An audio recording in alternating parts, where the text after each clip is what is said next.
Entonces, ese capítulo de Isaías 53 se desencarna de todo su marco literario y pues se le hace decir otra cosa. ¿Qué opinas tú de ello, querido Irving? Ok, mira, es muy buena tu pregunta porque son un montón de cosas las que hay que reflexionar ahí. Una, no nada más el cristianismo, también el judaísmo tiene ya construido su relectura Así y es. coincide en un punto. Es una relectura mesiánica. En el caso del cristianismo hay una cuestión que a mí me parece muy clara. Aquí sí voy a entrar un poco en conflicto con varios especialistas, incluso especialistas judíos. Pero bueno, después de haber leído todo lo que he leído y escuchado todo lo que he escuchado, ciertas posturas no me convencen, entonces a mí me parece una cuestión muy clara. Toda la construcción mesiánica, toda la noción mesiánica, vamos a repetir la palabra, el paradigma mesiánico del cristianismo es completamente ajeno al judaísmo de cualquier época y de cualquier tendencia. Entonces, todo el paradigma mesiánico, judío, rabínico, es eminentemente un paradigma exílico. Es decir, solamente tiene lógica y solamente tiene razón de ser, solamente se entiende en un pueblo en el exilio. Antes de eso, no tenemos un solo documento judío de ninguna época y de ninguna tendencia que nos hable del tema mesiánico bajo el mismo paradigma. Irving Gatel y César Silva hacen muchas afirmaciones en el video en el cual hablan de Isaías 53.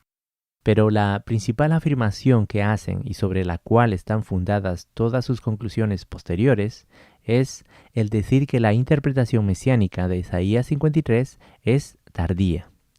Ellos dicen que los cristianos inventaron esta idea para justificar la muerte de Jesús y los judíos para justificar la destrucción del templo. El argumento de Gatel y Silva no es nuevo, es muy antiguo en realidad. Uno de los teólogos que planteó este argumento fue Rudolf Bultmann en 1891 en su libro The Gospel of John, y desde entonces el enfoque dominante en los estudios del Nuevo Testamento declara que Jesús no se consideraba a sí mismo el Mesías.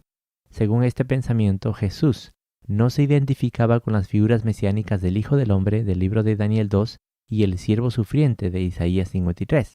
Más bien, esta identificación fue hecha por la Iglesia muchas décadas después de su muerte.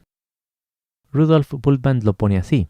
Por supuesto, se intenta llevar la idea del sufriente Hijo del Hombre a la propia perspectiva de Jesús, asumiendo que Jesús se consideraba a sí mismo como el siervo de Dios de Deutero Isaías que sufre y muere por el pecador, y se unen las dos ideas, el Hijo del Hombre y el siervo de Dios, en una figura del Hijo del Hombre que sufre, agoniza y resucita.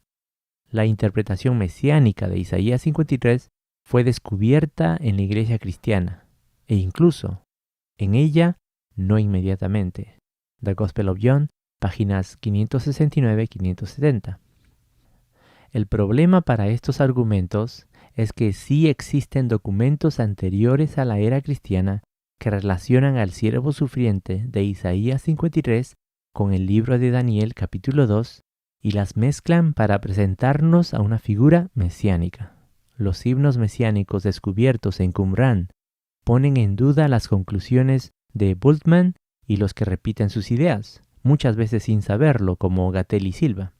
El héroe de los himnos mesiánicos encontrados en las cuevas 1 y 4 en Qumran se atribuye un estatus divino, afirma ser superior a los ángeles y se describe a sí mismo sentado en el cielo rodeado por ángeles, comparándose así claramente al Dios bíblico.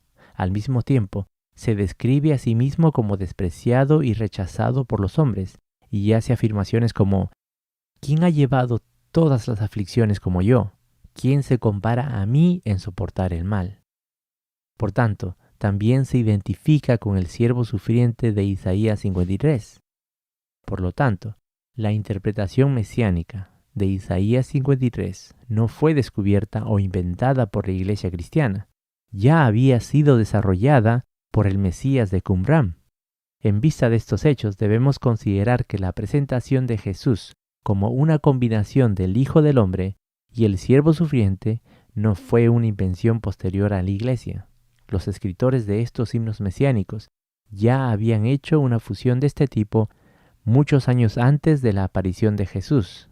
de los propios himnos mesiánicos que tenemos, es difícil obtener una clara evidencia histórica que indique el periodo de actividad de los escritores de estos himnos. Los 4 manuscritos que nos han llegado que contienen los himnos mesiánicos con sus 2 versiones pueden estar fechados por su escritura a un periodo anterior al comienzo de la era cristiana, que tuvo sus inicios en la época del gobierno de Herodes. Este descubrimiento permite demostrar que el movimiento mesiánico ya existía a más tardar a inicios del primer siglo. Sin embargo, el momento en que se escribieron las copias de los himnos que poseemos no es necesariamente el momento en que se compusieron los himnos en sí.